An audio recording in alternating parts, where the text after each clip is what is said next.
Hello friends and welcome to Quinta Maria. I enjoy homemaking, cooking, baking and all things homesteading. I hope you enjoy your time hanging out with me. Today we are making very basic, very easy meatballs. All you're going to need is 1 pound of ground beef, 1 pound of ground turkey, 3 eggs, 1 cup of breadcrumbs, 1 cup chopped parsley, 2 to 3 cloves of garlic, and optional 1 cup of shredded parmesan cheese. I didn't have parmesan cheese, so I didn't use any. First, prepare the garlic by chopping it with a little bit of salt. Oh, and we're going to use salt and pepper for seasoning. I'm going to have all the ingredients for you below the video in the description box.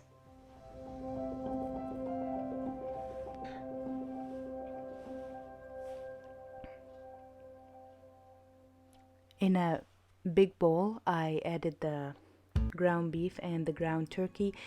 It's better if your beef is has high fat, like 97.3 or 80.20.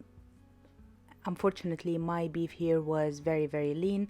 That's why I'm using the ground turkey.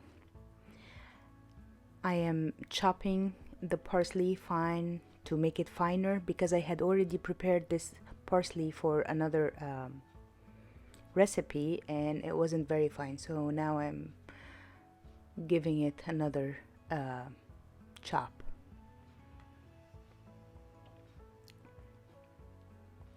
Add the parsley and the garlic to the ground beef and the ground turkey in the bowl.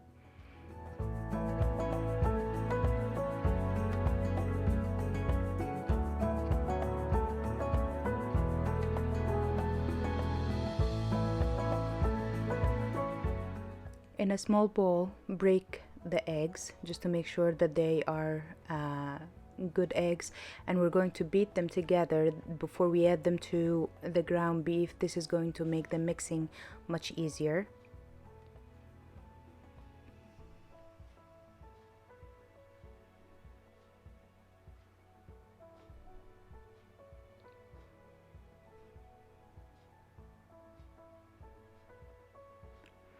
In another bowl, I added the crumbs, the breadcrumbs, and almost 1 cup of water because I realized, as I said before, that my ground beef was not fatty enough. So now I am just mixing the ground beef with the parsley and the garlic, and I add the eggs. We are just mixing, we're not kneading, because the more you knead this mixture, you're going to have very hard and dry meatballs. Now I'm adding the breadcrumbs that are mixed with the milk, the rest of the milk, and keep mixing. To shape the meatballs, I prepared here a small plate with some olive oil next to me to put on my hands while I'm making the meatballs and shaping the ground beef dough mixture. And I am using a cooling rack on a baking sheet that is covered with aluminum foil. I discovered that this wasn't a very good idea, so I would suggest that you just use regular plate to put your meatballs on. And here I am just trying to make the meatballs nice and round and make sure that the parsley was really big. I should have chopped it finer, but the kids were waiting for dinner, so I couldn't.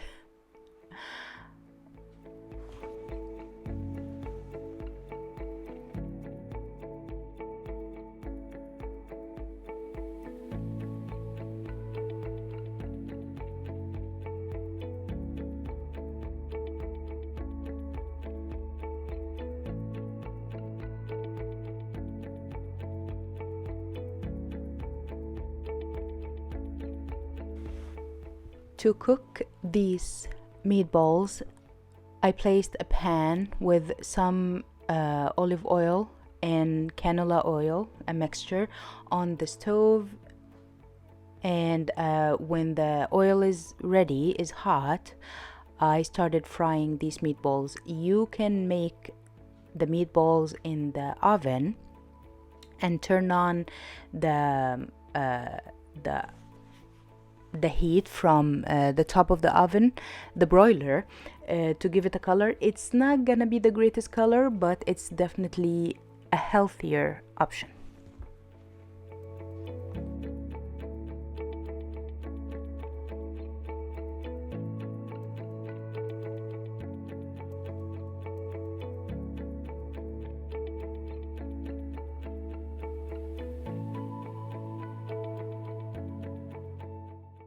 Now, I would definitely recommend using the cooling rack to like you see here, I'm taking the meatballs out of the frying pan onto the cooling rack to drain whatever extra oil they have and to cool down before I add them to the tomato sauce.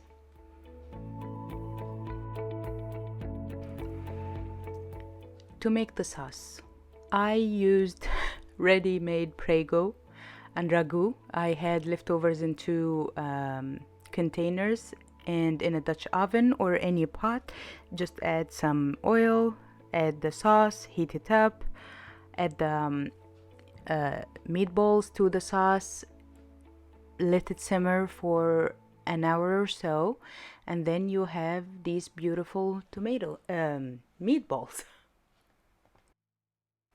So here I am trying to dish spaghetti and meatballs, and I'm trying to be like really fancy, but then it didn't work very well. The sauce was too watery. I let it simmer a little bit more before I actually used it, and here is the spaghetti and meatballs, and I made some sandwiches, and it was really yummy. This is your turn. I hope you try this recipe and let me know how it went. If you enjoyed this video, please like and subscribe, and thank you so much for your time, and happy cooking.